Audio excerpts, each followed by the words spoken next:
what's up? This is Coach Stokes, Stokes House Boxing Academy. You got to stay ready so you ain't worry about getting ready. I don't have no more tears, honestly. I've cried enough. I'm here for one reason, for my brother's honor. He was murdered in broad daylight for the world to see. We, as black men, we've seen a lot of stuff as far as murders and people being taken from us, right? True. But now, not only it's been seen by us and our brothers, but it's been seen by our children now. So I'm sitting there watching this, and my daughter tells me, Dad, I can't leave you. Because I seen what happened to your friend. And I think you need me. My daughter's 6 years old. Oh my God. For my daughter to see that and tell me that I need her at 6, imagine what the pain and the frustration is in my mind right now. I'm no need to play the rest, man, because we pretty much got the idea. We need answers, man. We need answers. We need people to step up, but most importantly, man, we got to come together collectively as a community, man, as a black community, on what we're gonna have to do. And I invited special guest Officer Walker in, and I know you're on the beat right now. I know you got things going on, but I want to get your view on that, Officer Walker. All right, so just real quick, I'm gonna have to squeeze this in because I'm actually on my way to a call right now, so I'm squeezing this lemon as dry as I can before I get there. But so one thing I would like to say is, with my encounters within the department, since this happened, I haven't ran into one that did not think this was a POS officer putting a black eye, no pun intended, but like putting a bruise on the entire police force. And then I've spoken with one in particular who's he's very progressive. And although this stuff, people can say what they want, oh, this don't make sense, oh, this is ridiculous. As far as the rioting, nobody condones the rioting. I haven't ran into one person other than the people, I don't know personally that have been in the riots, like looting, that said we're rioting just cause. But it's the concept of listening, and that's what's starting to happen, is listening, because quite often, I'm the wait for the facts guy, and it's made me unpopular sometimes, and sometimes it's given another perspective. But ain't no facts that I could articulate in my head, even if I went to the biggest extreme, that would make this okay. And so through the rioting, we tried being cool, and I'm not saying I'm about to be out here rioting, obviously, but what you expect? Like, what's about to happen when nothing has happened? And so it's like, okay, well, you ain't gonna listen? Okay, well, we're gonna shut this down until we're listened to. And now we're starting to be listened to. And so these next steps, we're getting to a phase where the message is going to be as important now as it's ever been. Even if we feel like we're saying the same thing, we don't got the same ears. It seems like we got more ears than we've had before, or at least more important ears than we've had before. Mm-hmm.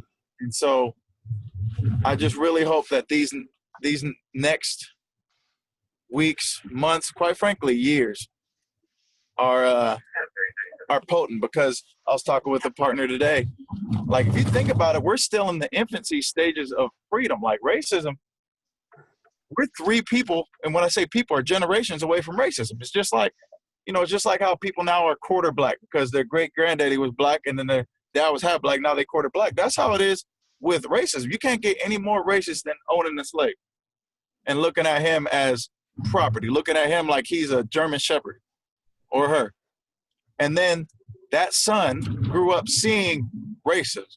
And then all of a sudden in the middle of that son or daughter's life, it got halted. But the upbringing, the ideologies are still there.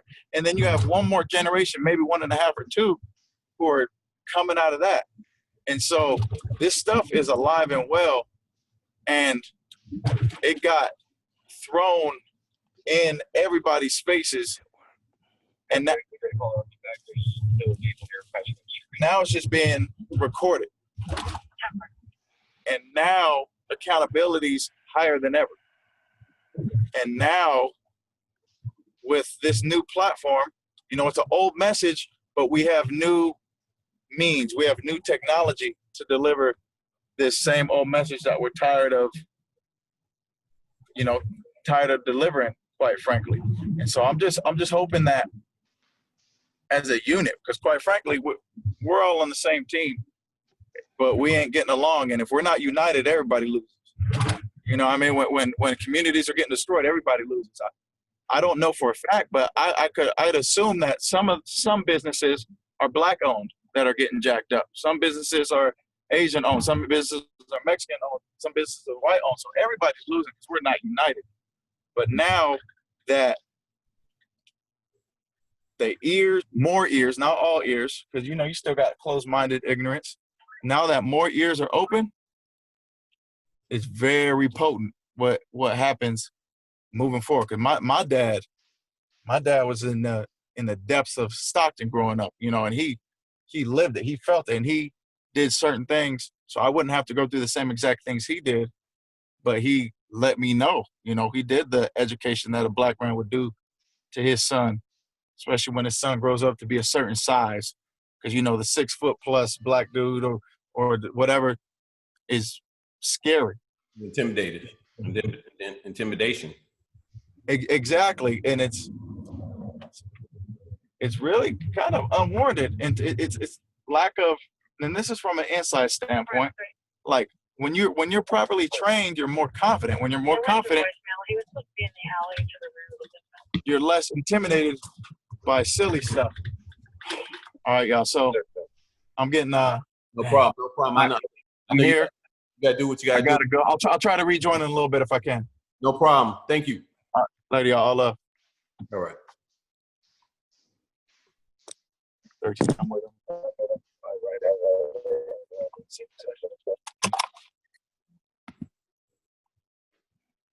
Fellas, anybody want to chime in?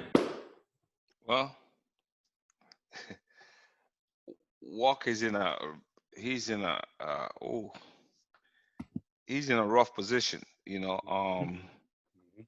To be honest, I just left the force 2 years ago, and he's in a position where he could only say with so much because he's on active duty right now. So there's only but so much he could say and so much he can do, because he can't really go against them. Yeah. He can't. Can't. I mean, to be honest, he cannot. Huh? What'd you say, Nardo? If you need that job, you can't go against him. That's right. Exactly, Nardo. He can't go against them. I remember, and I'll share this with you guys, because I didn't grow up like that in the islands. So it was an incident that took place where it was a gay guy, and my parents didn't raise me to hold any hostility against gays or anything like that. Just sharing this with you guys. And I was like, man, why are you talking like that about this guy? He was a homosexual, and I knew that. But I didn't want, that's his personal business. I didn't care. He didn't bring it to my doorstep as long as he did his job. And because that wasn't the way my parents raised me. And I reported this guy, and half the division turned against me. And we all had to go to this sexual harassment class in the workplace. And they knew where it came from. But after a while, they knew that what I did was correct. And then they all came to me and said, man, what you did was right. But for weeks, no one would speak to me. You understand? But we all have to come to this understanding that we all are adults here, you know? So what I knew also Walker was speaking about, he had to speak in a text where he had to be, it's a medium. Yeah. He's now on active duty, so he could only say but so much because he had a job that he is currently doing to support his family and himself. Yeah. So he's in a very tough, a difficult position. Yeah. Hey, fellas, I want to say what's up to Brother Gray. He just came in. What's up to Brother Cedric? Hey, man, how you doing, man? I'm still trying to work this thing, you know. I'm trying to see. Can you guys see me? What's up, Ced? Finally sees this face of Cedric. How you doing, sir? Finally see Cedric. What's up, Cedric? What's going on, man? Sorry about rudely interrupting you, brothers, you know? That's all right. Last week I couldn't see you, man. Well, here I am. Here I go. Nah, yeah, I saved that for when we get off camera. I was about to say something about wait we get off camera. Hey, brother Gray, can you elaborate on what we talked about earlier? Because I showed a video of have you seen the video of Stephen Jackson when he got interviewed by Stephen A. Smith? No, I have not. No, Okay. I have not. All right. No, it's basically just talking about how him and the brother that just got killed are tight. Well, Okay. I wanted the guys to talk about how you and I talk about during our sessions about Jewish culture, how strong they are, how this would have never happened if you go into a Jewish neighborhood collectively and trying to do the things that you did because they weren't gonna have it. So can you get everybody sped up when it comes to that, brother? Yeah, no problem. I'll get into it, you know, without boring you guys with too much data, but I would just say, you know, in 1991, the Jews in New York, I won't try to go too far back and go all biblical and stuff, but in 1991, the Jews in New York founded something called the Flatbush Shamrim. Now, Shamrim is sort of like, it means like a watcher or a guard or a protector. And so what that was they set up these kinds of organizations, private citizens, if you will, making citizens arrests all across the United States and also in parts of Canada and probably more than that. And so what their main objective was to police their own neighborhoods, and they were under the guidance of rabbinic leaders or whatever, according to the Torah and the laws that cited there. And so I want to read something off because I don't have it verbatim, and I'd be doing you guys a disservice to not say these things properly and in their proper context. So I wrote a couple of these things down. Now, one of the things that they did was they created a law that was called the Mesorah. And you can find that not in the Torah, but in the Babylonic Talmud or whatever. Mm-hmm. And so one of the things was the word Mesorah means to turn over. All right, so just follow me on that. Now, it's the action of a Jew turning over the actions on another Jew to non-Jews. Sound like no snitching to me, basically. And there was also a law that was set in place that's called Din Moser. Now, Din Moser means the law of the informer. So there was a law that stated in their communities, right, that if there was too many times that a Jew decided that they were going to keep going outside of the Jewish community to divulge information of any kind, they would be deemed, and it would be called Din Moser, which is the law of the informant, and he will be labeled an informant within that community. But then they go a step forward, you guys, and they created another type of, they instituted another kind of law into their community that's called Din Rodef. Now, Rodef means death to the informant, right? So that's pretty deep, right? So what they're saying is that, like, basically, don't go into, if you're from this community, don't go outside of this community to fix this community. And so in correlation with what me and Coach Stokes talk about quite often, I thought that, well, we both thought that would be something powerful to inject into our conversation. It's not to suggest at any time that we need to try to replicate what Jewish people are doing, but from a structural standpoint, I think that it would serve us well. Thanks, brother. Brother Choo, Yes, sir. Yes, sir. can you drop some knowledge, because you worked federally for well, I just let you go ahead and open up your resume. Yeah. I've done contracting work with various groups. They're known as academia at one point. When I joined them, they were called Blackwater. You have NSA, CIA, their whole background of work and things like that. To touch on what brother Cedric said, which by the way, it's an honor to be on here again with you gentlemen. Hey, thank you, brother. Seeing you too, brother. Seeing you too, man. Yeah. Yes, sir. What he was saying about the Jews, and I know he wanted to touch on it, but it's a long conversation for another day. Ethnically, the original Hebrews look like us, still That's right. are us. Those are Germanic, Ashkenazi, Khazarian Jews that run that whole infrastructure, and their Babylonian Talmud has some very evil and hatred stuff in it. What I do like, and brother Cedric praised it as well, is how they set up infrastructure. And I bring that up to segue into some information I want to drop to the group. There's a program that was declassified, but they're trying to reclassify it now. And when you try to reclassify a document, it's in a pending state, which means that it's not illegal to speak on, but you can't obtain it. Wow. And I believe, brother Cedric, you're a lawyer, or you've dealt with that kind of work, attorney or something like that. So that whole legal ramifications, I'm pretty sure you could understand once you do some. If you haven't known, do some research on it, you'll pick it up.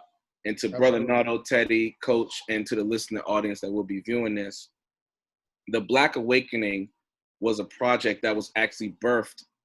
The mother of that of Black Awakening project is COINTELPRO. And what happened was, when the FBI released the Black Identity Extremists as a domestic terrorist group organization and tried to say that any ideology of Black only is domestic terrorism, and they started to monitor Black activists like myself and like the activists in Ferguson and so forth and so on, and where they would stage things. A lot of Ferguson activists who were actually nonviolent end up getting killed and left in burning cars with bullet holes in them, and no one knew where they were at and were looking for them. The underground term for this project called Black Awakening is actually called Agents of Chaos. Other people say that they're race soldiers, but they're actually not race soldiers. They're agents of chaos. The sad part about it today is that we have people that have the same skin complexion as us, but don't think like us. And so there's footage of them staging things during these riots and protests. They initiate the looting. They initiate the throwing of bricks. They initiate the burning down of buildings. I will say that though many may not agree with this statement, I will say that I am glad to see that a lot of the cities in America are starting to realize that Black folks have been in warfare since we've landed on here, and that this is not something that can be handled by the arresting of an officer or a sit-down conversation. There has to be actions to show what we need in this hour. And the first action we need to do is we need to establish ourselves as a sovereign nation. Absolutely. Black folks, we need to build an economic structure, a political structure, a agricultural structure, trade school type of stuff, structures, engineers, the whole sector. We need our own everything. We need our own military to protect us as well. We need to train our baby girls and baby boys on hand-to-hand combat, self-defense, and how to shoot guns. It sounds radical, but when you look at the white man, he teaches his daughter how to go hunting and shooting from the age of 5. They are very familiar with weaponries. It's tradition.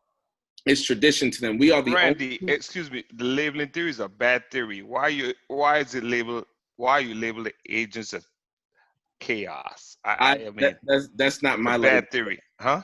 That's not my label. Oh, okay. And that's the underground term for the project Okay. Black Okay. Awakening. Okay. So that's not opinion or theory or my labeling. That's actually written and from the government and memorandum. Okay. Government. So, Okay. but as I was saying, we have to get back into training and thinking as a nation. Once we do that, then we have the ability to set the table and ask for separation. And the one thing that destroyed us was our economic base given over to the white community because of desegregation. I don't believe in segregation. I believe in separation for us to have our own, do for ourselves, and be our own nation. Let me call you back. I'm But on with the these phone. with this black awakening, these agents of chaos, what they are doing is you will find out like the Columbine shooting. And the shooting, the guy that played the Joker, dressed up like the Joker, and went into the movie theater and began shooting. Yeah, in Colorado, right? Yeah, all these events is what conspiratists have labeled false flags. Doesn't mean that the event is false. It just means who's getting blamed is the wrong people getting blamed. If you research what a false flag actually is, if you research what a conspiratist is. And those who hold conspiracies are, if you research what a theory is, we will all understand how they use words to divide us, because words is casting a spell. Language is spell, which is why when you say a bad word, they say you are cursing. Don't swear and things like that, because language is a curse.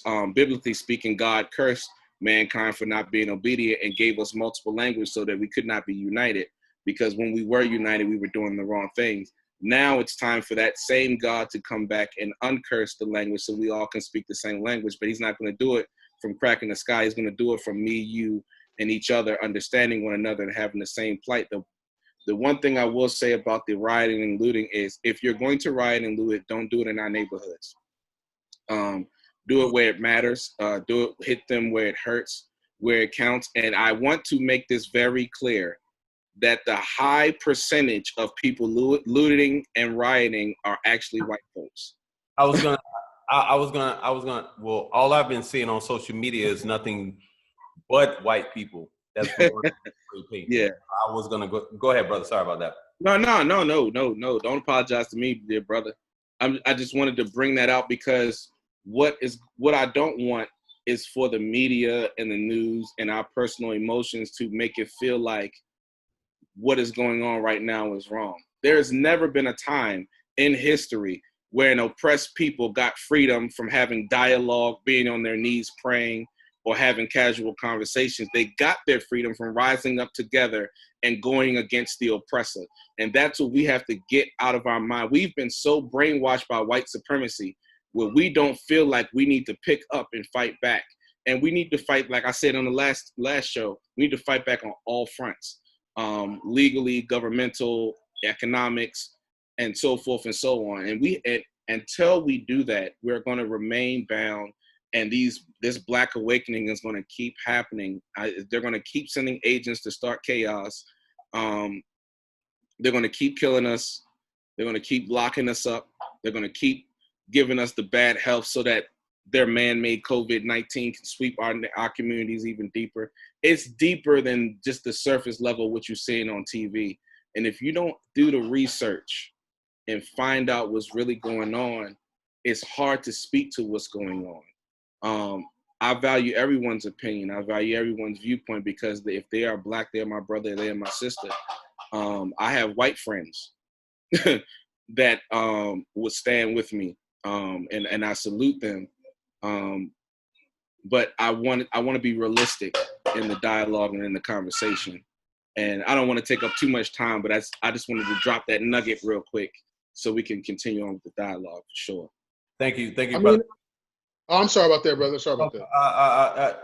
I'm gonna get back to you, but I gotta get to everybody else. Brother Rhenaldo, speak your piece, brother.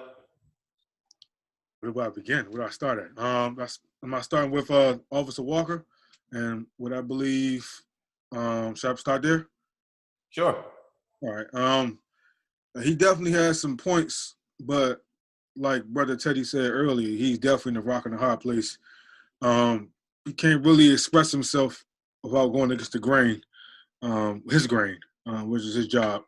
There's been a lot of officers that come out and said their piece, and their piece wasn't in coordinates with their agency, and they were terminated because of just that. So you're telling us we have rights and we have amendments to abide by, and freedoms, but obviously we don't. If you're an officer and you speak against the grain, you're not blue. Yeah. You are either black or white. So it's like for him, it's like it was oozing out of him to say what he really wanted to say, but he realized I can't do it. You can't. If I do it and they see me do it, that means I'm done. Or they hear me do it. Our job, me as a person working for the force, is done. Me as a black person, by just the beginning, but me as an officer is done. Yeah. So it's for me seeing him, you see him fumbling and tumbling, but it wasn't I don't think it was because he didn't know what to say. He just know if he said what he wanted to say, he'll be through. Speaking upon the looting that we've been seeing, picking up with my brother Choo picked off with the looting. Like you said, you don't get a lot of things done with peaceful protests. You gotta, I don't want to say radical, but you gotta be a little radical or to push the knob to people see you. We have not been heard, we've not been seen. They know we're there, but they choose to use a blind eye.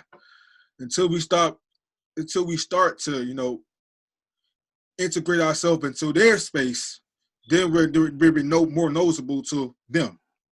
And them are the lawmakers, are the judges, and officers. Mm-hmm. So once we start, know that we have some type of power, which we do, but we're afraid to use it because we're so uncivilized within their means, we don't have the freedom to enjoy our liberties, So it's kind of hard to sit back and watch this without having some type of pain or some type of anger. And one person that's angry can't know how to use their pain correctly. One person in pain use their anger incorrectly. So it's like, where do you go? You're in the middle. What do I do? So a lot of people are lost right now, and they're trying to find a way out. And I think what they're doing right now, looting, is the way to them. No, I want to ask you this, brother. When you said we have to do things when it comes to getting the word or the message out there, you didn't say that in that fashion, but pretty much we got to speak their own language. Right. We have to because who we dealing with, they know for a fact, if we do it for a week or 2 weeks, that's gonna be it. Right. And I'm tired of seeing this, man. I got kids, man. I got a 13-year-old daughter. I got a 11-year-old son. I got a 9-year-old son that's about to be 10, man. And they ask me like, Daddy, when it's a problem when my son is in the grocery store with his mother and he sees a police officer and he's like, Mommy, is he gonna shoot me? That's a problem, man. But can I chime in on this? Please. I can't see me marching with these folks here because I'm gonna share two stories with them after I say this. Here in America, Black people don't march with substance. They have no substance. And what I mean by that is they jump off and on like a bandwagon. They jump off and on like they change major league teams. This week, they're for the Yankees. Next week, they're for the Cleveland Indians. Or the following week, they're for Los Angeles Dodgers or whomever they are for. What I'm saying is that this week, some Ahmaud Arbery, run for Ahmaud, run for this and run for that and run for this. And then They have no substance. As soon as that die down, they go away. And they never stick to that issue until we get true change. True change to stick with substance and stick with that. Now, can I chime in? I want to refuse. Let me finish, bro. Let me finish, Okay, brother. yeah. Oh, yeah. Take as much time as you need.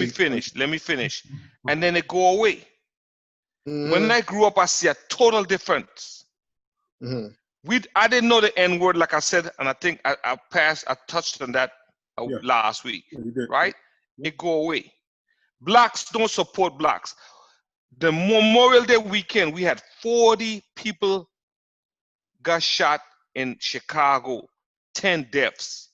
Black on black crime. Black by the hands of black. Do you know how much a casket costs? Alone? Grandmother don't have no money in the black community to be paying $8,000 for one casket, plus funeral costs that they don't have to begin with. Black people don't have that kind of insurance money. You understand? That's another subject for another day. But they don't stand on they jump off of one thing to another. You understand? I'm jumping off a topic here. But what I'm saying, they don't stand for and stick behind the jump from one, and then they go away. Can I speak? Go ahead, speak. Okay. Yes, sir. I'm coming back, but I ain't finished yet. Okay. Go ahead. Okay. Thank you. I appreciate that. So let's unpack a few things that a couple statements that you made. So when you say that you can't see yourself, right? So that would suggest to one hearing that you don't see yourself as being them. So that means that you are a separate entity to what's going on.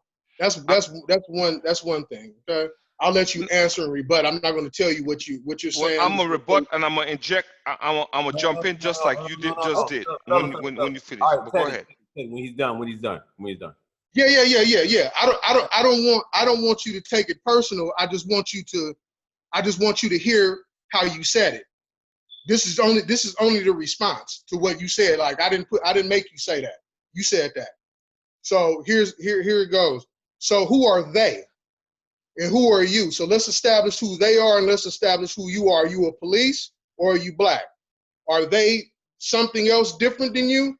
Is being from the islands and Caribbean? Because I grew up in a Caribbean household. I'm a black man.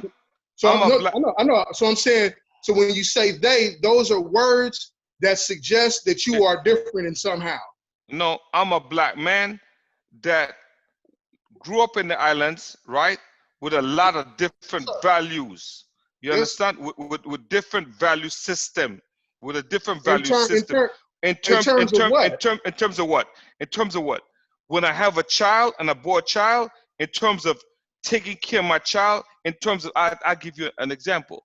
In terms of born a child. You giving me personal examples though. When you say something, you have to understand black people. You got to understand black people in America. Hold on, brother. You got to understand that black people not monolithic. First of all, so when you say, Caribbean people I know a bunch of Caribbean people don't take care of their family. I know a bunch of people, so don't just say because you're from the Caribbeans that this moves a certain way. That's not absolute. Well, it's not absolute. I'm knowing about the one. I'm talking about who I know. I'm not talking about. I'm talking about who I know too. Well, that's what you know. Well, I'm talking about who I know. Okay. You understand? So brother, who you know, and who I know. Brother. Okay, good. But I want you to make your point because you starting to say they, and you don't sound like it's us. I'm not trying to be argumentative here. We're not. Hey, Brother Sassine, finish your point, brother. Go ahead. So what I'm getting at is this, though. We can all sing together. We can't all talk together. So here's the thing. When you say things like they, when you say things like over here is not like over here, we understand that. But the only point that I'm making for viewers, because I'm really talking for viewers, not necessarily towards you. And so we taking the standpoint of, I'm not here to be argumentative, but you got to understand from a viewership standpoint, you're going to have pushback over statements that are absolutely incorrect. And that's why I said language. We have to understand that words and language carry spirit. Do you see what I'm saying? And so we have to understand that our oppressor will use our language and dialogue between one another. Say it again. Our oppressor That's right. will constantly use the language we speak towards one another to divide us, to keep us divided. And Cedric, I'm not gonna be divided with Cedric. We're gonna agree to no, disagree. we good. No, we good. I'm not talking speaking- I ain't back. gonna be We good. divided with Cedric. Well, first of all, I'm not. That man gonna teach me something. I'm gonna learn from that. No, You no, understand? You, And we gonna hug Teddy, each other you good. after that. Teddy, You understand? Teddy, you I'm good. not gonna be mad at him. I'm speaking to the audience right now. Oh, okay. Yeah, I'm speaking to the audience right now because when Coach Stokes posts this interview, this nationwide Black Man Roundtable meeting, when he posts it, the enemy is going to watch it. We have to remember that. Number one, our oppressors are going to watch this. They're going to dissect the words. They're going to hire people to go on social media to make comments and push a narrative on this video that we have as Black men have to take the control back of the narrative, whether it's our dialogue right now or the rioting and looting or the they and the me and the who and the what.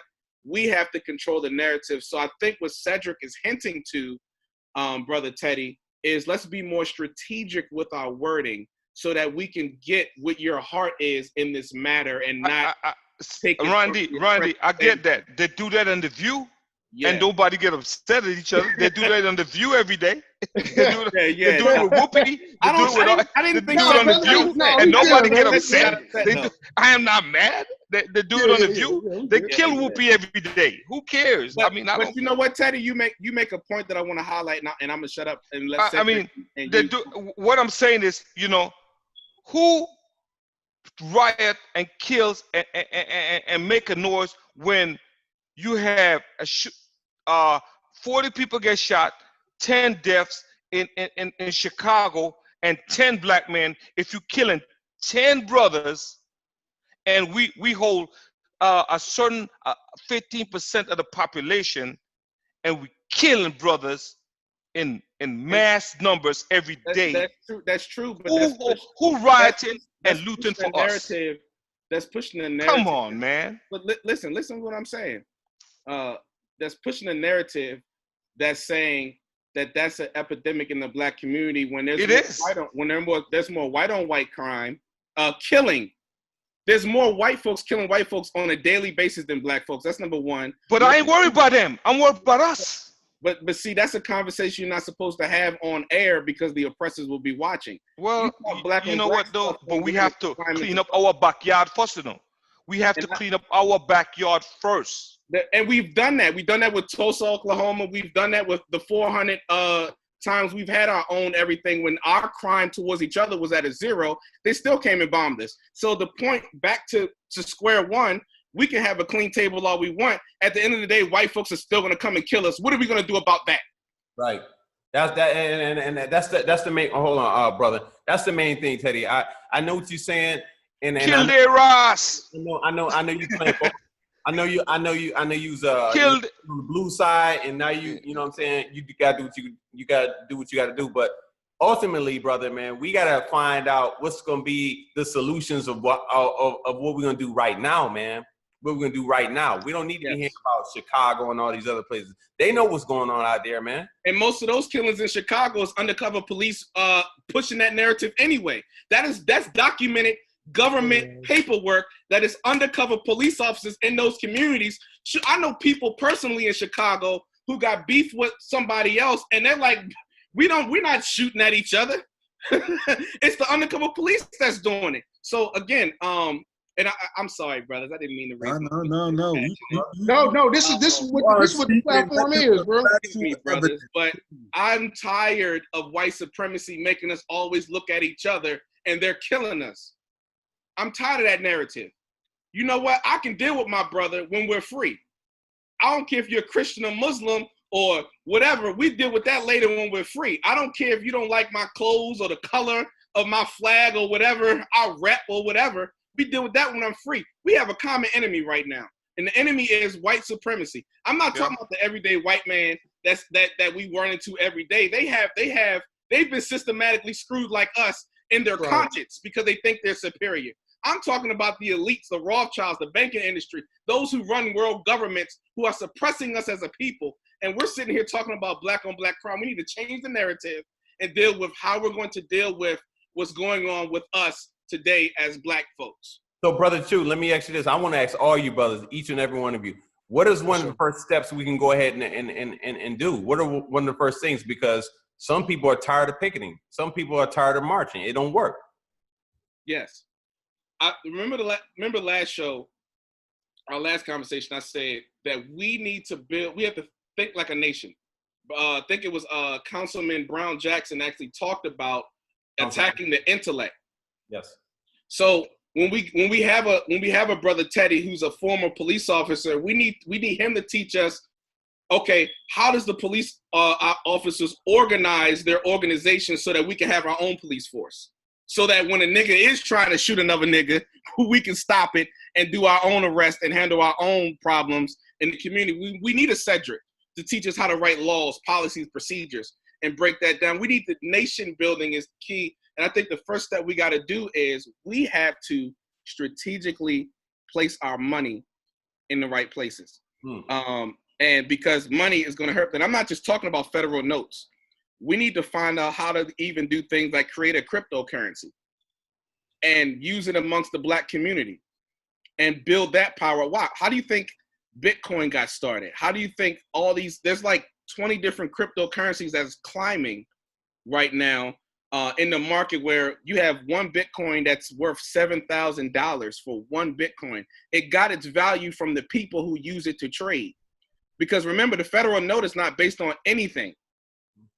So we have to start with economics first. We have to start with supporting one another in those regards first. And that's the problem. Supporting one another. You said it. You said it yourself. It's supporting one another. Here it is, right? I don't need to hook up. If people know right now, we support one another right now. If Nardo I don't need to hook up. I'm gonna support Randy. If Nardo got a business, Cedric got a business, I don't need to hook up. Whatever his price is, his price is. It ain't about hookup. I'm coming there. I'm going to pay what Cedric charged. I'm going to pay what Nardo charged. I'm going to pay what Stokes charged. And I'm going to pay what they charge. You understand? I don't need no, excuse my language, no fucking hookup. That's what they charge. Because they have to pay whoever their vendors are. You understand? Because they have to pay what they have to pay their vendors. So it's about supporting your business so they can sustain. It's about no hookup and all of this bullshit, but I'm paying the Chinese man what they want to pay, and Chinese people own everything. Yeah. So why am I not supporting my own black people? To have some type of substance, to have black ownership, to support Cedric, who's a bright brother, to support Nardo, who doing his thing. To smile, to say, man, this is what we own. To have black ownership and black leadership. You understand what I'm saying? And so I could feel proud of my own people. You understand? Ain't to say island people better than, but I'm just telling you what I knew when I grew up. That's what I know. Now it's changing drastically because of the new generation. But when I grew up, that's what I knew. And that's all I knew. Black governor, black lieutenant governor, black ownership. That's what I knew. I never knew the nigga word until I came to United States of America. I never knew that. I was shell-shocked when I first heard the word. I never knew that, man. I'm still shocked when I hear the word. I just never knew the word. You understand? So I mean, I don't know, you know. And to me, it's that it's not the Caribbean people don't pay child support. They don't. It's a lot of motherfuckers that don't pay. Excuse my language. they don't pay the child support. I locked up many of them fuckers. You understand? Come on. Excuse my language. I'm being real, Cedric. Being real with you. No, go ahead, brother. I locked up their ass. There's a lot of ambassadors that ain't pay the child support. You understand? But what I'm saying is that I'm just talking about why new. And we have to clean up our own backyard before we go policing other people's backyard. We have to clean up our own stuff within the black community before we say, hey man, I can't clean. Didn't they say clean out the moat out of your own eye? The Bible tells us that before we clean out somebody else's. The Bible tells us that, right? Clean the moat out your own eye before you clean out somebody else's. Right? And that's all I'm trying to say. I'm not trying to tell, I'm saying, listen, man, if I'm gonna march with you, I'm gonna march with you. But I saw a guy crying in Minneapolis, right? And the guy probably paid and took his last to build his business for some idiot to burn his business down. And knowing he paid his last to get insurance on his business. And the man, you burned down the man's business? Knowing how hard this black brother worked to build his business? And then white folks out there marching too. They could get their business back for their family, but for their brother to build his business is a difference. White people out there too, but they helping burning the shit down, but they ain't going to jail. But COVID on the street still, but they're treating black folks like shit when they get to the ER and more black people dying. They don't have masks, but they're marching without masks. How you explain that? That's another issue we have. How do you explain that? See, one of the things that you're making a lot of excellent points, but I was going to say this in a positive way. Just the way that me and you had a difference in opinion and still was able to continue the focus that was needed to be had to move forward is the progress that we talking about. We're talking about, and let me say this clear. I can look at you guys in y'all face right now, and I can tell just from not even knowing y'all, you dealing with all alpha males. You dealing with some strong brothers who have their own opinion. They're not going to be swayed by any kind of juke joint knowledge, no kind of makeshift Jimmy Rig kind of information. You're going to have to come with it. And I understand from a large standpoint of where Teddy is coming from, because I can hear the passion in it. You know why? You know why? Because we got the God-given respect for each other. That's right. And so I think, I think this, you guys, I think that for people that are viewing this to see, like, look, do you see how that just unfolded? But do you see the bounce back? You know how they say the bounce back is real too. Like, do you see? They don't show that. Yeah, they didn't. Like how that's the problem. But also, Nardo, to your point, even from a physical standpoint of me watching you and watching Brother Choo and watching Brother Stokes and seeing you guys holding us both accountable, of course, for the treatment of each other. Right. I think there it goes right there. So sometimes your language coupled with hope, right? I'm talking about a realistic hope, a hope that has action to it, a hope that has legs, right? As opposed to me saying, "Oh yeah, man, man, let's just talk about this." That's not what we doing. What we doing is what we done is we put dynamite sticks, right, in one small consolidated space and said, "Light it. Light your stick. You light your stick. You light your stick." And I think what has happened is that we've all understood how to put out the wick. Right. We put out the wick and said, "Hold on. We're not going to blow up the building. We're not going to blow up our building with ourselves in it. We're going to take these wicks of knowledge, different sticks, different to the point that Brother Choo is making in terms of different branches of knowledge. But the nucleus that is come from, you can't hate the fruit and love you can't love the fruit and hate the root. Mm-hmm. So the root of it is passion. The root of it is the African experience, that the diaspora. So the islands, we got to big them up.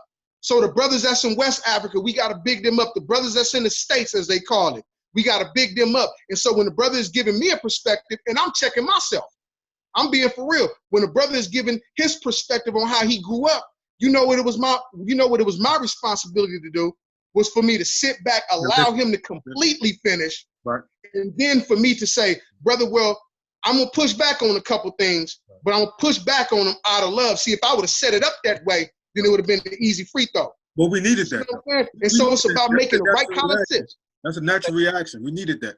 That's right. That's the natural intercourse between two parties. You know what I'm saying? That's right. You need that. That's how you. That was good to see, though. That's how you settle things. You know, you can't sugarcoat it. You can't whitewash or water wash or whatever term you want to use. You gotta give it straight on, powerful. That's right. Common ground. You meet the middle. You might even go on each other's side. Who knows? That's right. That's right. You see each other points, get other points out, get the validity of each points, and then you look at it and it comes to the medium like, look, brother, I see what you're saying. Brother, That's right. I see what you're saying. Well, maybe you can say it like this. I can receive it better this way. Yeah. Right. This how you did that? Y'all I'm two fell that off glad quickly. I'm Very glad you quickly. said that, Brother Rhenaldo. I want to piggyback on the statements here because I think that, first of all, the universe makes no mistakes. Right. Let's just put that out there. God knows how to direct even our conversation. That's right.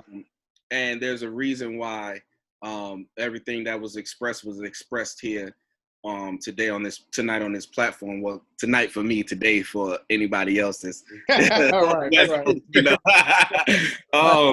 But I want to say that the difference that in order for us to come out and change the way that we're being attacked by the system, by the bad police officers, number one, there has been surfacing multiple videos of police officers supporting the protest. That's one, from police chiefs to actual police precincts actually saying, you know what, we agree with you guys. How can we show support? They say, walk with us. They went and walked with people. So what I mean by changing the narrative of this, and Brother Teddy spearheaded the conversation with his comment that I feel like was divinely led, and I'm explaining. You'll see it as I'm explaining. The only way to change something is to reform it, but you have to reform it from within. We can't be outside of China and try to reform China. It's not going to work. We have to be within China in order to reform it. I say that as an example to say, if there is a better way, first of all, we've got everyone's attention right now. The whole world is looking at us right now. So obviously, whatever's going on, it's got the attention. Now that we have their attention, what are some demands? Right. I'm sorry, not demands. What are some things that our presence is going to command? Because demanding is still asking. You see what I'm saying? We no longer have to ask. We should be at a place where we can command these things that takes place.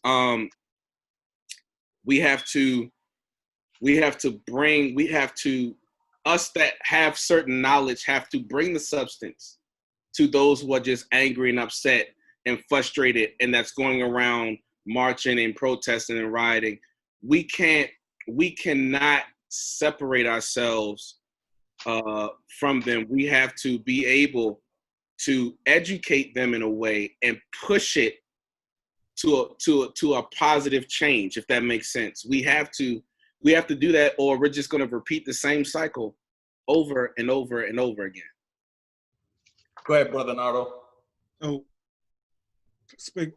picking back with Brother Choo, man, that was beautifully eloquently spoken. What I'm thinking is, right now, we're in the midst of the Malcolm X side. Mm-hmm. We're on the Malcolm X side right now. We're going straight forward. We're being rebellious. We're attacking. We have the MLK side now to come behind that. Mm-hmm. With our demands, with our commands.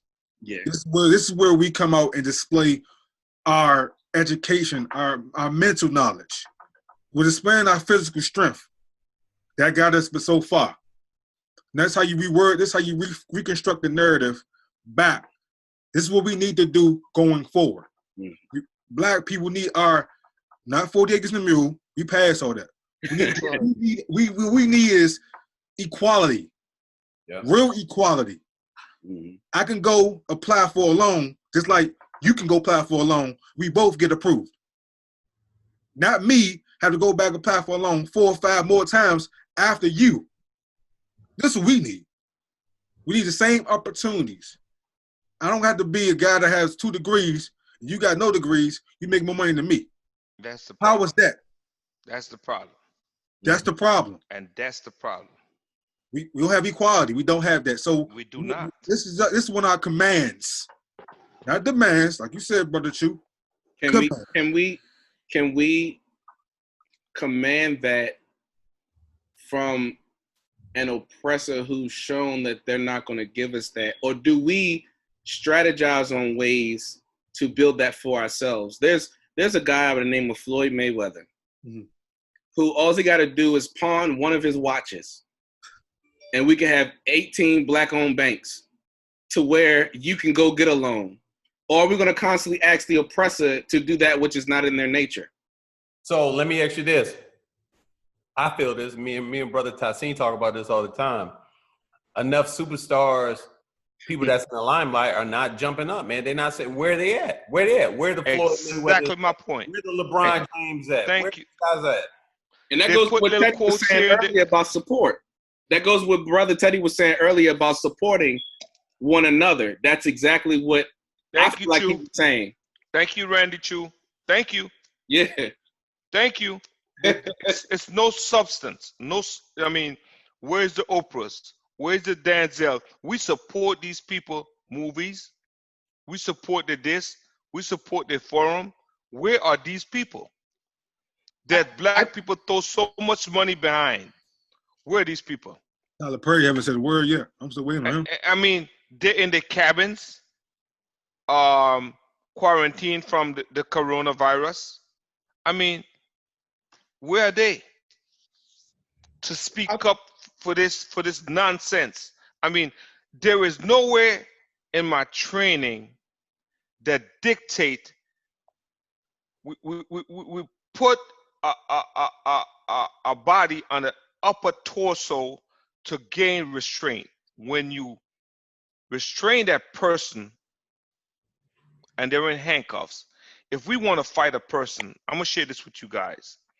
If we want to fight and we don't restrain that person, man, fuck, I'm not putting my handcuffs on this person because we want to fight. If that dude is 6'6", I'm 5'6.5", gentlemen. I'm not that tall. I put the pillow underneath me so I can look tall like Stokes. So if I want to fight, I'm not restraining you. I'm not putting handcuffs on you. So that's that. And I'm calling. So I'm telling you, listen, man, I'm calling about 6-7 officers here to restrain you. So if you want, and so I'm gonna make it simple. I'm not getting into that with you today. I'm gonna show force. So once the handcuffs are on you, the fight is over. That's how it is in law enforcement. Period. That guy wanted to kill that gentleman. I'm telling you. Well, have you heard that they work together? I heard that. And Anybody else heard that? I heard that.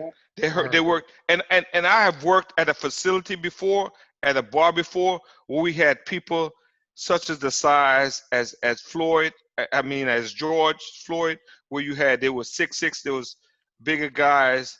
They utilized them as bouncers, but they use me like an officer that could affect the arrest.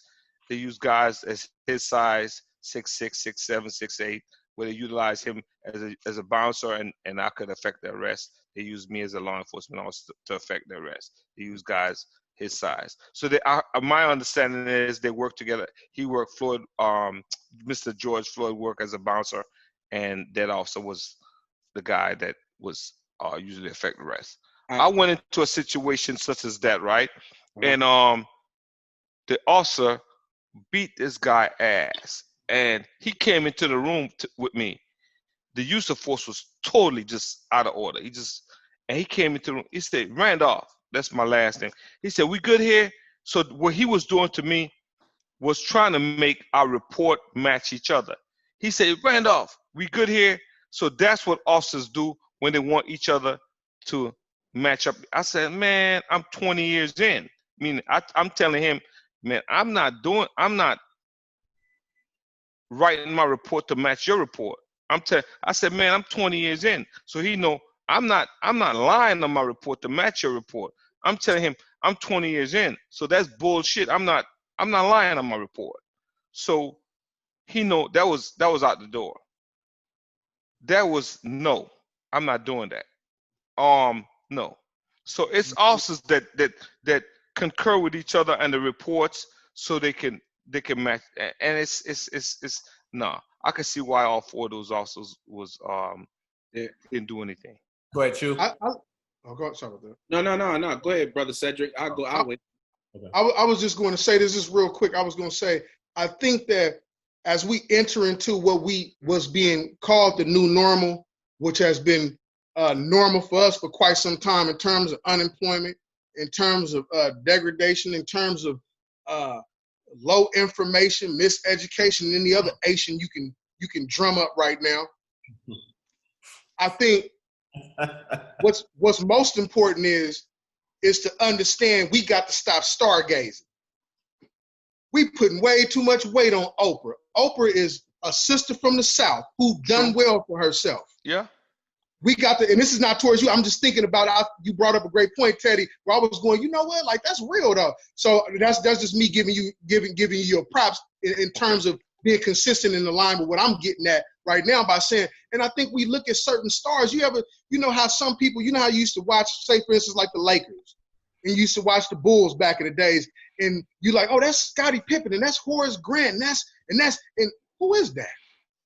You're trying to figure out what the contribution is. It doesn't mean that there was no contribution. You just didn't see it. But what happens in the midst sometimes of LeBron shooting that last minute shot, nobody's under the rim. Nobody's looking for the rebound. No one is doing their work. And I think that when you look back in the 60s and you look back in the 50s and you look back in those times, not to just stay back there, but to serve a purpose for what is now. And to say that, you know what? Everybody was doing their part. You had sisters that were secretaries, sisters passing out flyers, brothers out there working in the police department, brothers over here doing this, brothers doing this, cooking, all of these different types of things. And then you know what happened? And then the Black Panther movement started, and then you start seeing what? Brothers coming home from Vietnam. Like Geronimo Pratt and brothers saying, you know what, to brothers Choo's point, saying, that's not what we finna do right now. What we're going to do is strategically put this thing together like this so that when they come up in here and try to do this, just strip yourself naked. I'm talking about doable things. Strip yourself naked, put your hands up. So that way, if they pop you, you got a leg to stand on. Now, that was then now. I'm just talking about historically in terms of being soldier-minded, in terms of being military-minded in that way. They was teaching brothers who had never been in no jungle, nowhere close to it. They was teaching brothers in Detroit, brothers in Watts like Bunchy Carter, teaching all kind of brothers and saying, you know what? I know y'all ain't never been in no military. I know y'all ain't never been to war, the likes of what at least I didn't see. So this is what we gonna do. We gonna move like this. And in the process of that, sisters, brothers, you gonna get into the schoolhouse. You like doing this, Huey, you like being up here and doing this. And Bobby, you like being an organizer and talking. And so what they did was they pooled their resources together. The Panthers are an extraordinary, just like the Nation of Islam is an extraordinary structure to look at. And if you decide to extract some things from it, then God bless you. But I think that what we need to do is I take a bit of Nardo. I create a collage for myself. You understand? I'll take a bit of Nardo. I'll take Choo. A little dash of Stokes, a hint, a Teddy. That's dangerous. Because if I can align all them things up and hit that street and have some direction and have some expectation for whoever it is that is on my radar, I have expectations to be treated a certain way. And so I don't know if it's demands or commands, but I have expectations. I expect to be treated a certain way, but I also anticipate that if all those things fail, like Ida B. Wells said, well then, dying is a part of the process too. Yeah. You know, one of the things that I love about this is we have to continue to think nation building as a whole, as a black family, and with that, we have to understand that whether we view them as this or not, whether we think it's theory or fact or whatever, our enemy views our unity as a threat. Absolutely. The National Security Study Memorandum 200 that was passed on, the memorandum, Henry Kissinger, outlines a lot of things that's happening to us today. We have to realize that these things have, the FBI was tipped off back in the day that white supremacists were coming in, joining, and trying to take over law enforcement, politics, agencies. They did nothing about it. So you have those type of agents, spies really, in the police department, in politics, in church organizations, in nonprofit organizations, spearheading things like the NAACP, things like that. You have those people in place. And if we, number one, the scripture says, don't be ignorant of Satan's devices. Scriptures also say, my people are destroyed For lack of knowledge. by the lack of knowledge. That's not just talking about us not knowing God or knowing who we are. It's talking about, another scripture says, be wise as serpents, harmless as a dove. As a dove. It is our God-given right to defend ourselves. Wise as a serpent. We have not been, I don't agree with, I tell my sons this as a former boxer myself, former fighter myself, shout out to Coach Stokes. We're going to talk about that later. Yeah. I teach my kids, don't start the fight. One thing daddy wants you to do is make sure you finish it. Right. I tell my kids also to defend those who cannot defend themselves. Right. You see a kid getting bullied, step in. Why? Because you know how to handle yourself. I said to say this, we have to get to a point where we're no longer recording on cell phones. Yeah. Where we can remove the knees from our brother's neck. And I say that because I want to shift the narrative to something that I believe is on Coach Stokes' heart. And correct me if I'm wrong, but I think we should, as a panel, come up with at least the next 2 to 3 steps we can do as a community. Exactly. And no one has all the answers, but all of us have part of the answer. Right. And so I just wanted to respectfully, Coach Stokes, you're the host. I don't, but I wanted to shift to what I felt your heart was for this dialogue was some solutions. And Nardo, Teddy, and Cedric have solutions that I may not think of, and that's what's the beauty of having the round table. So that's what I pose to you gentlemen, if I can, Coach Stokes, to the gentlemen. What are some solutions? Give us some steps that we can share with our friends. One without a doubt, Teddy, I'm glad you brought up. Me and Cedric talk about this all the time. Is Black people, we got to start supporting our own. Right. No hookups. I hate them. I hate them because I get asked a question all the time. I want to train with you. All right, no problem.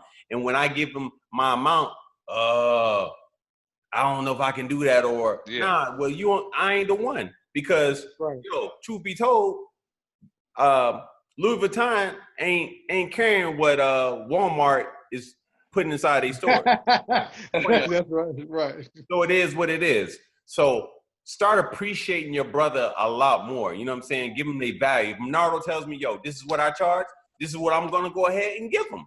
Because Right.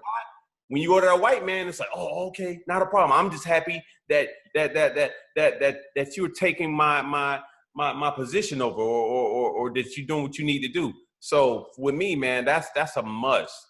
Treating people for what they are and what they got. So I'm gonna say that we start off with that. You know, such as fighter. I was telling my lady this afternoon who was headed to Target. I say it's like a fighter. You have to get up. Don't waste my time if you can't get up at certain times in the morning to run, to train. And I'm meeting you at the gym, and it's a certain form of discipline you have to embrace within yourself. You're wasting my time if I'm at the gym as a coach and I'm waiting there for you and you can't show up. As a fighter, you have to it's certain way you have to treat yourself and treat your body and embrace the fight game, or you're garbage. So don't expect, it's just like marching. If you say, hey man, I'm going to protest with you, but you can't protest. Next thing you know, we're trying to do a peaceful protest to get a point across, and you throwing rocks at the cars, at the police cars, to get arrested. To do what? Sit in jail to do what? What is the purpose of us being out there? If I'm gonna march with you, and you gonna haul off and spit on somebody and disrespect us, that's doing a march, no purpose whatsoever. Mm-hmm. Our point is lost then because you're doing something stupid. So why am I marching with you if you invite me out there to march with you? And that's all I'm saying. If we're going to protest, we're going to go out there and protest. We're going to try to get some news forecasters attracted at us to come to us to ask us some questions so we could give, proper responses why we're trying to get a point across. So you understand? To get some good educated answers to see we're not stupid black people. You understand? We ain't gonna have all no damn stocking caps on our head and looking ignorant. You understand? And giving those stupid answers. As we ain't gonna have our pants down their ass like they have the expectations of us looking. Because that's what they want us to do. That's what the expectation of us, as if we're stupid and ignorant. All black people ain't like that. No, we're not like that. And we're not going to give stupid and ignorant answers. We're going to answer respectfully. We're not your slave, but we're going to give respectful answers. You're going to talk to us with respect too. Hey, you're not going to address us in that manner. We're going to talk to you with respect. Just like you want respect, we're going to give respect. We're going to show us respect too. You understand? And that's how it's going to be. We're not your servant. And we're going to check you when you get out of pocket. Period. You understand? Mm-hmm. That's how it's going to be. We're not head down here to be subservient to you. But we're going to be in line, but you're going to be in line too. That's how it's going to be. Understand? And that's that's how we want to bring our boys up like that. But we have this platform to be an example for them to follow. You understand? I want to start off by saying this. So in about 52 years ago, approximately, don't hold me to that, but about 52 years ago. That's how old I am, Mr. Cedric. Okay. You're a young man still. Okay. Yeah. So about 52 years ago, there was something called the Kerner Commission, right? That Lyndon B. Johnson put together to speak on the riots and the deaths that had happened in places like Detroit and so forth and so on, right? And so I believe it was July 27th, 1967 that took place. Now, one of the conclusions in 68, ironically, one of the conclusions are that the African-American community, so the premise of it was based on the African-American community. Why are they acting like that? You know how that go. why are you behaving that way? We have no idea why you acting like that. So they put a commission together to try to ascertain why we were behaving in such a way, which is funny. In a tragic Shakespearean type way. So one of the conclusions was that bad policing, like today, was part of the problem, was that a flawed justice system, was part of the problem, that voter suppression was part of the problem, right? That high unemployment rates was part of the problem, just like they are 52 years later from 1967 to today are still the same problems. And so when I'm asked and tasked at the same time with what would I do? What are some ways? I take it on with pride. I take it on realistically. And I take it on, wow, good. And I take it on by saying, what can I do right now for free? What could you do for free? See, because you remember when you was real dirt broke and you didn't have nothing, you had to be real creative with nothing. Right. And I think sometimes money make us not as creative as we could be. Right. So I say that there's a difference between being poor economically and a difference between being a beggar. And so I think that once we get tired of sitting at a beggar's table and we start pulling up to the table going, well, you got any scraps for me? Like, what do you have for me? What do you have for me now? As opposed to stepping up, as all you brothers have suggested. All of you guys have said that. Have suggested that we are no longer going to sit at a beggar's table. That's the side table. You can't sit at this table because economically you have no representation. Now, you got it in Gucci, you got it in Jordans, but we're not really interested in that kind of money. We're talking about wealth, not who got some money.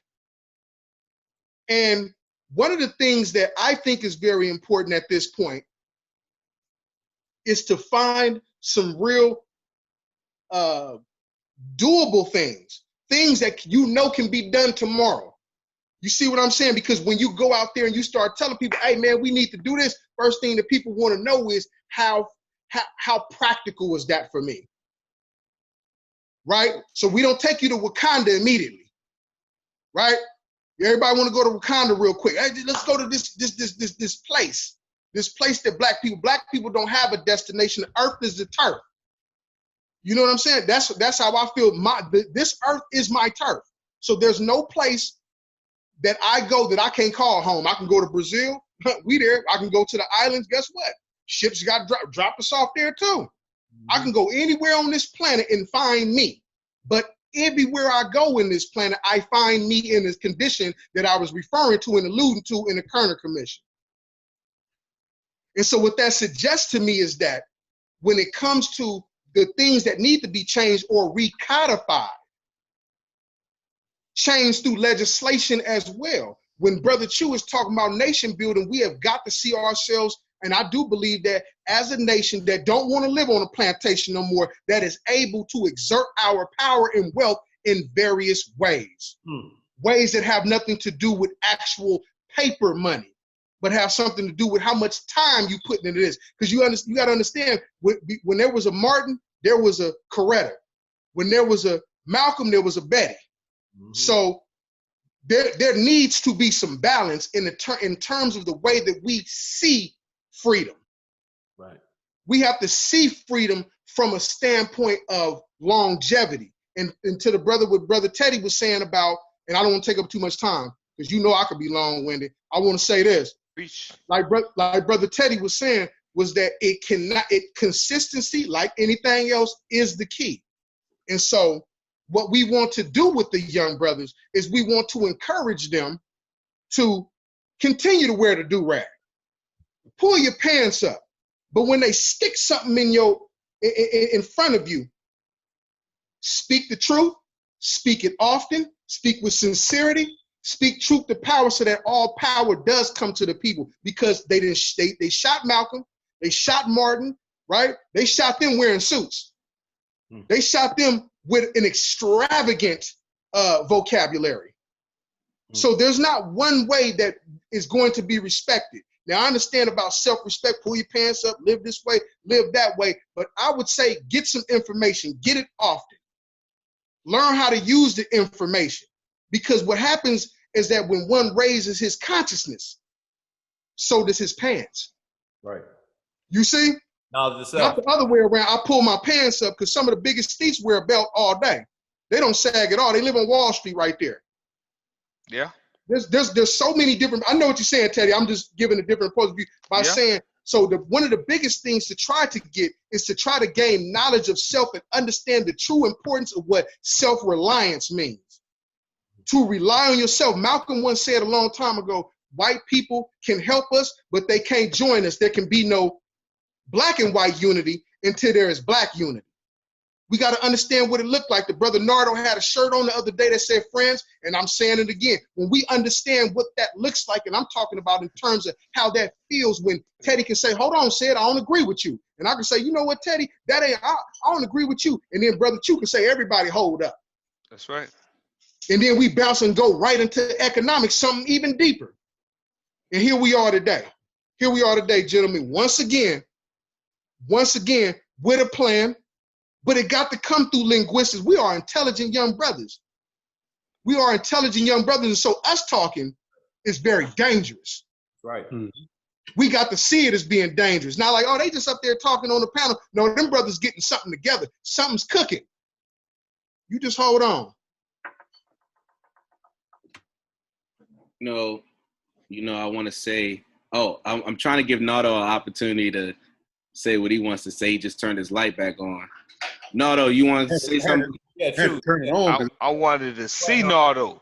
Okay, I'm getting a little dark in I here. wanted to see Nardo. Nardo say, hey, I'm man. getting a little dark in there. I'm a little dark-skinned fella. The sun went down a little bit, so I had to close my shade open, put my light on. But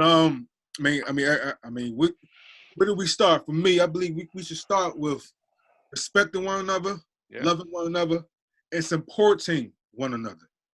That's right. Those are three key elements of us coming together as one and superseding our powers we could ever imagine we have. I mean, if you mind me, that's not an ad. I don't want to use your platform incorrectly, but I got three brothers I want to shout out and hope that these brothers can push what they're doing to the top. Can I put their thing out there? Yes. Okay, I got one brother by the name of, his name is Bean. His brother passed away, was killed to gun violence, and his brother always had this slogan called Iceman. He was the Iceman. But he has a clothing line called IC&T. If you look it up on social media, it's IC&T. Support that brother. You know what I'm saying? That's a good brother of mine. He's been doing this thing. How's it spelled, brother? ICEENT. Okay. And I got another brother named Jerry. He has a clothing line called Loyalty and Respect. Support that brother. A good friend of mine. I was growing up with him since a youngster, and he's pushing his little business right now. We try to make that little business something greater. And I have another brother by name is Malik, but he has a clothing line called EAT, E-A-T. If you're in the DC area, you probably seen it a couple of times. It's trying to get it more global, but he's more global than the other two brothers. But we're trying to push all the three brothers to the top. So EAT? Yeah, EAT. Yep. So all I'm trying to do is push my brothers to the top, make sure they're doing the best they can for themselves, and that's how we can have Black Wall Street back again. That's right. That's right. Put each other to the top. That's how we get it. That's how we gonna get there. Respecting one another, appreciating one another, and supporting one another. Appreciate you. Appreciate you, brother. I love you for that, man. Thank you so much, man. Randy Choo. Oh, yes, sir. Bring us in. So everyone made a fantastic statements. Feel so honored to just be on a panel with you brothers. It's amazing what alpha males can do when they come together. That's right. And I appreciate the passion.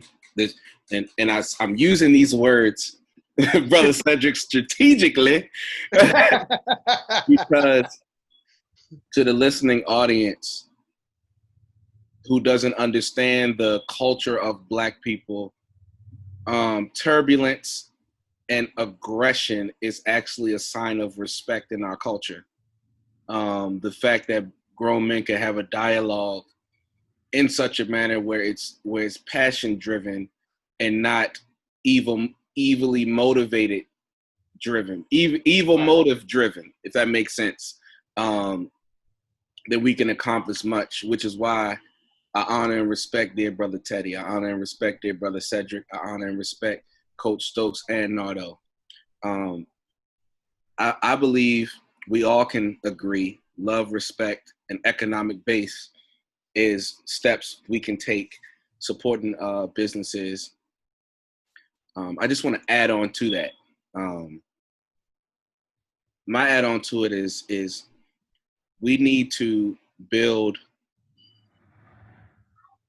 trade schools and mentorships in every Black neighborhood across the United States. I'm not talking about the young men who are going to waste our time or don't really want it, because whenever there's 3 of them, there's 4 people that really do want it. We need to get trade schools going. We need people to learn how to be engineers, how to be farmers, how to build boats, how to build airplanes. We need education. We need teachers, educators. We need to teach we need Black people to teach our children our true history, who we really are, so there can be a self-confidence. So you don't have to worry about telling a young man to pull your pants up, because by knowledge of self, he automatically does that. We have to restore honor back in our community, where we honor our elders, we honor our mothers and fathers, we honor the children and the babies that we give birth to where a system does not, or a courthouse does not have to dictate how often you see your child or what you pay, but 2 adults can dictate that. I also believe that we need to promote the people who have the right agenda, that are great speakers, that also know how to do community work. A good friend of mine by the name of Rizza Islam does a lot of great community work. Great when it comes to public speaking as well. We should promote him. I do the similar work. I'm horrible at self-promotion though. So you have a Coach Stokes as a platform. We should be promoting that. We should be sharing that. We should be tagging that. We need a brother Cedric and Nardo and Teddy to be on other discussion panels, to push knowledge and information across the nation. We need to support each other, take the negatives in our communities and fuel it for the positive. If social media is so negative, let's change that. Push it for the positive. Let's push a conversation like this out there, blast it, boost it. Let people view it. Let people comment. We don't got to respond, but we know we're getting their attention. It's going to hit. Right. One man plants, another man waters, but it's God that gives the increase. And we got to get to that light. We also have to, and it's so powerful. You guys don't understand how honored I am to be on this panel. We also have to strategize on how we can regain the ownership of land. Man, if we own land and get a seaport like a Baltimore Harbor or the National Harbor, whatever, West Coast is surrounded by water, like whatever we got, right. If we can get to as a nation to do that, then we can use someone like a brother Teddy to get rid of the scums in our own community. To point them out and say, you know what I mean? What Guan? You know what I mean? I want to highlight for each specific question in our community, we have brothers who have the answers, and we just need to push them in their perspective in this warfare. Because when you look at the whole collective,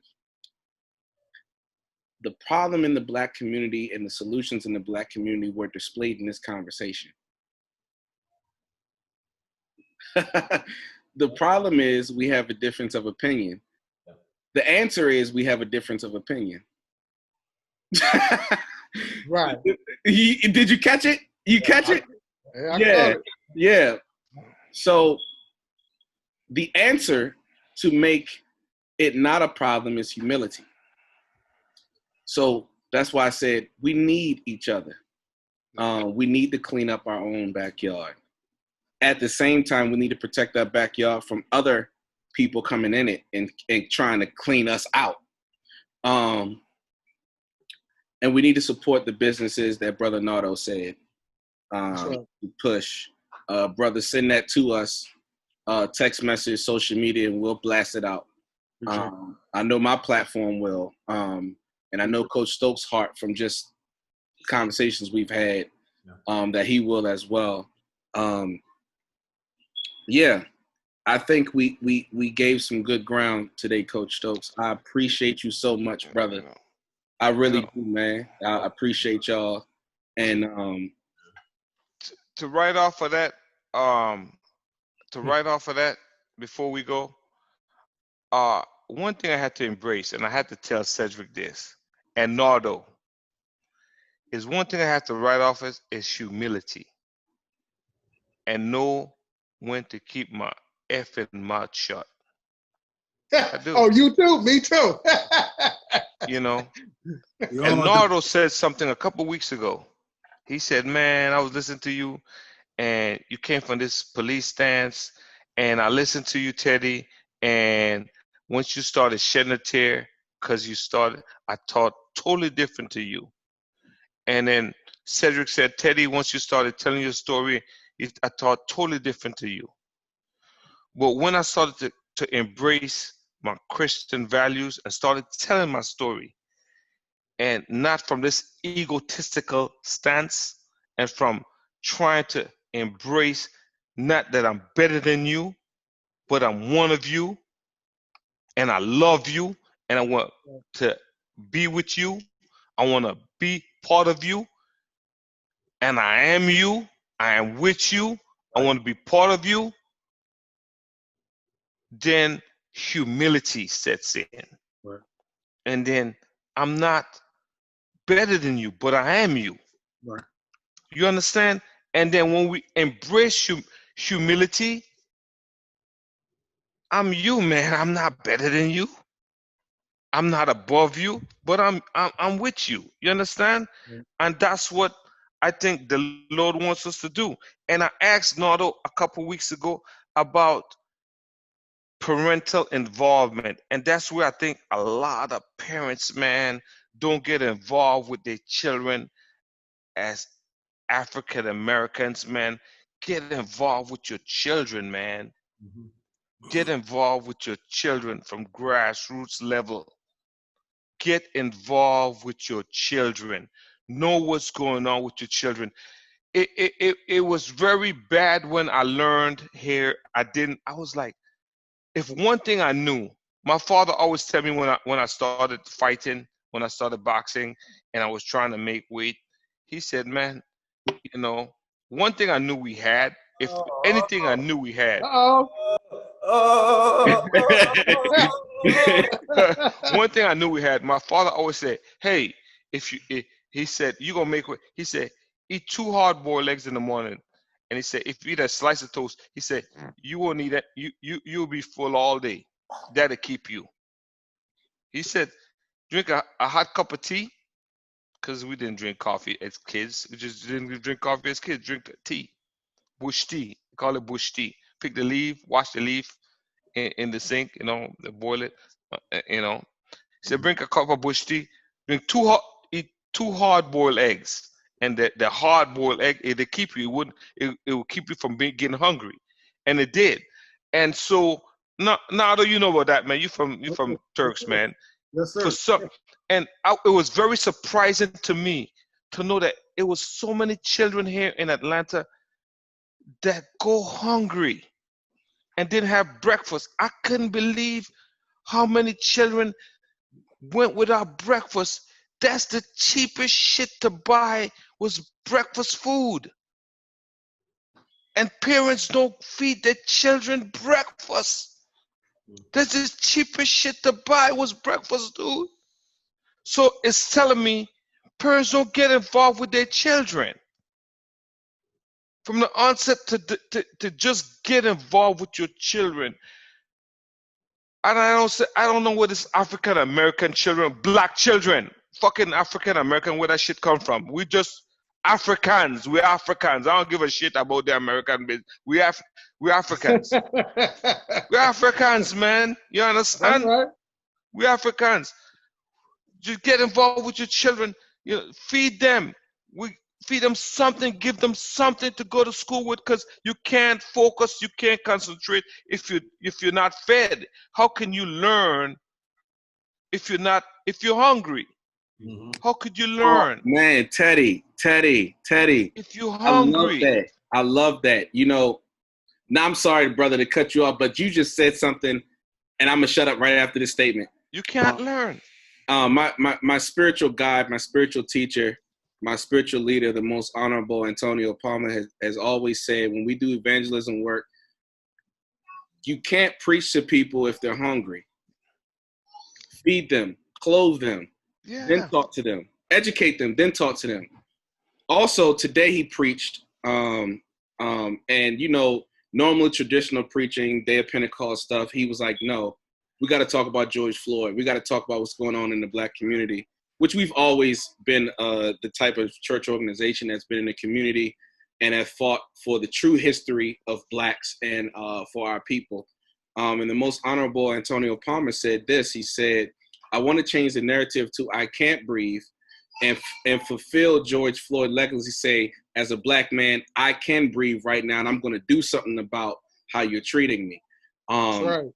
That's right. And I appreciate my spiritual leader, guide, and teacher for that powerful message. I'm gonna send it to you brothers individually so you can go over it. But I want and what Brother Teddy said about feeding, one of my goals that I'm working on right now is I want to strategize with you brothers offline one day on how we can do a city to city food drives where we can feed people not just once a week or once every time we're in that city, but meet up with local organizers where we can fund them and they can send us receipts and we can see, okay, you're feeding us, and send us footage of what you're doing so we can hold you accountable.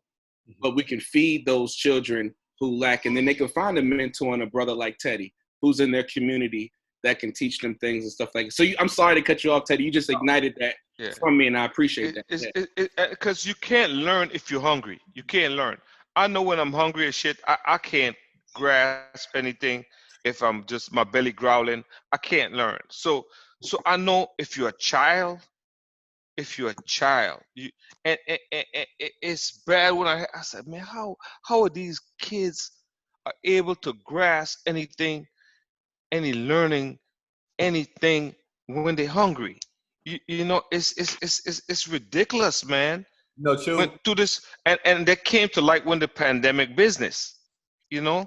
So I just wanted to throw that out, but I just want to acknowledge Cedric and Rhenaldo. Man, I you know, through this whole thing, I rewinded it and I listened back to myself, and I was like, yo, man, Ted, you know, it taught me a lot, and thank you guys for just reflection, you, man. brother. No problem. Hey, Choo, that would be great because me and the brother said, you remember how we met, said?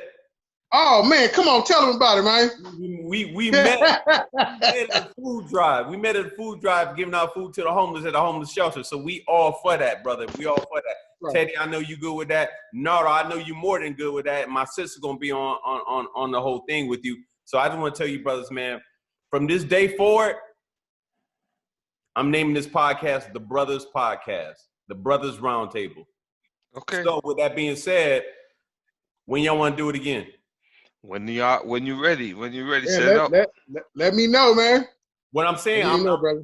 I'm getting everybody's word right now on air. Hey, we're gonna go ahead and do this. Let's do this.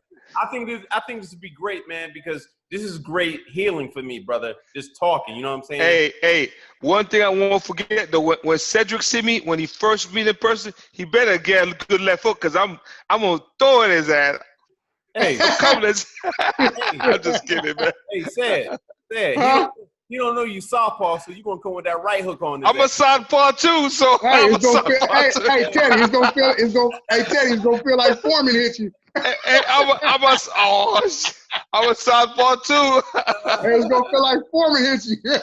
I'm a southpaw. Hey, me and Choo will be in the corners of you guys. I'm gonna bite the shit out of him like Holyfield. I'm gonna bite him. I'm gonna be the referee. Oh, wait, black and white right now, baby. Let's get it on.